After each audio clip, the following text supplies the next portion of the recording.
Alright, my name is Jay, and I'm here to talk about time management. So when I was young, I grew up in a family with high expectations. Before first grade, I lived in a very strict schedule. So as a first grader, I would leave home to school around like 6 and come back around 11 or 11:30 in the night because of the after school thing that my mom made me go to.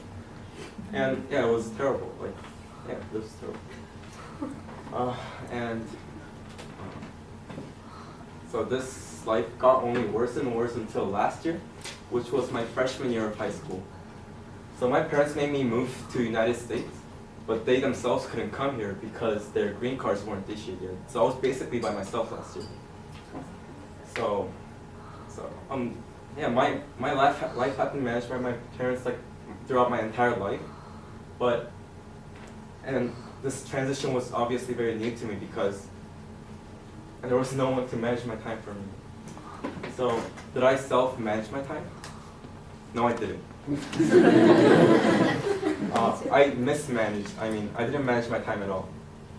So as a result, everything got screwed up, including my grades, my life, my mentality, and my well-being. After my parents figured out about this, they were outraged, obviously, especially about the grades. Even as the time passed by, their anger settled, but yeah, they were kind of pissed though. So they tried to manage my time after they came to the United States, but it wasn't necessary because I learned my lesson from previous year. I was able to self-manage my time after last year.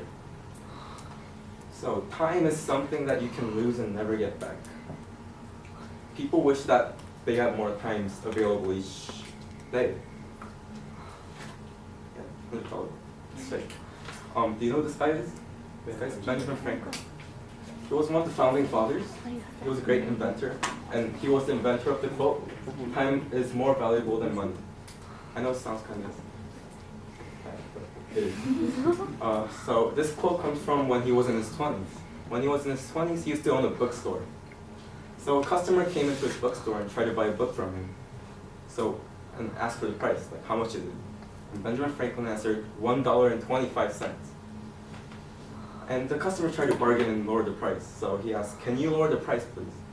Franklin said, $1.50, please. He actually raised the price instead of lowering it. So the customer, who was obviously mad at this point, said, "Why did you raise the price when I asked to lower it?" Benjamin Franklin said, "It's now $2, sir. You wasted my time. Time is more valuable than money." And this is an example of Benjamin Franklin's daily planner. It's preserved in this room. That's why I don't have it. So what is time? I'm finally getting to this question. What is time that it is so important to manage it? People in ancient Greece view time in two different ways. One is chronos and one is kairos. So chronos refers to time as a measurable time. It refers to time in minutes and seconds. Whereas kairos measures time as an opportune event or due season or appointed time.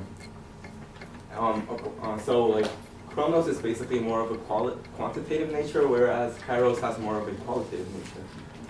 And according to Dr. Suzuki at University of Tokyo, you have to manage both of these times to properly and efficiently manage time. A non-profitable organization called PET Worldwide did a research to prove the effectiveness of time management. So after managing time, the efficiency of work and time spent on key priorities increased, whereas reaction time, levels of stress, and procrastination rate decreased. So it's a proven thing. So after many hardships and experiences, I gained much inspirations about time management, and I would like to give you guys some tips on time management. So, if you look up on Google and internet research, there will be thousands of results of how to manage time. But I honestly don't think it requires much to manage time. Hence, I only have 2 tips to share, which is to plan well and to have a set written goal. Planning should be done on a daily basis, and goals should be written on paper. So this might sound kind of stupid, but it's actually proven effective. In fact, in 1953, there was a research that was taking place at Yale University, which is, by the way, one of the world's most prestigious schools in the world. So at Yale, the professor surveyed their graduating seniors how many of them had written goals. The answer was 3%. Only 3% had written goals. So after 20 years, the professors polled the surviving members of class of 1953 and found out that the 3% with the written goals had accumulated more financial wealth than the 97% of the class combined. So it's crazy. So what choice will you make when you go back home today? Will you go about your same normal routine, or will you start recognizing the importance of time and start managing it? Thank you.